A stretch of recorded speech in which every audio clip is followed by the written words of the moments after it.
আসন্ন বিধানসভা নির্বাচনে জোট হবে বাম কংগ্রেস।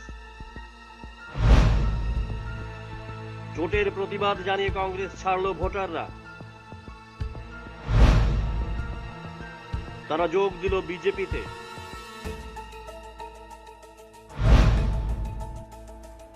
মোট 27 পরিবারের 89 ভোটার।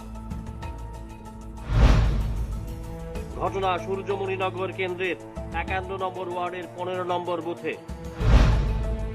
নবাগতদের হাতে দলীয় পতাকা তুলে দেন বিধায়ক রামপ্রসাদ পাল।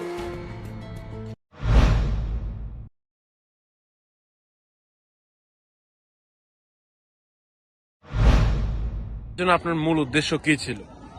মূল উদ্দেশ্য আমার একটাই, আমার স্বামী কংগ্রেস করত, তার 2003-এ নির্বাচনে বিধানসভা নির্বাচনের পরে আমার স্বামীকে নির্মমভাবে হত্যা করা হয়েছে পরিকল্পিতভাবে। যার কারণে সে তৎকালীন সময় কোনো কংগ্রেস কর্মী ভাইয়েরা আমার কোনো সহযোগিতা করছে না। আমার এই পাড়ার যে কাকুরা আছে কংগ্রেস কর্মীরা ছিল তারাই আমার সহযোগিতা করছিল তখন। কিন্তু আজকে যে অবস্থা দেখতেছি যে কংগ্রেস সিপিএম এক হয়ে গেছে, যার কারণে আমি আজকে মনে করি যে কংগ্রেস করার কারণে আমার স্বামীর মৃত্যু হয়েছে, আজকে সেই কংগ্রেস সিপিএমের সঙ্গে হাতাহাত করছে। যার কারণে আজকে আমি এই কংগ্রেস ত্যাগ করে ভারতীয় জনতা পার্টির জলে যোগদান করলাম। ভারত মাতা কি জয়, বিজেপি জিন্দাবাদ, রামপ্রসাদ পাল জিন্দাবাদ। ধন্যবাদ।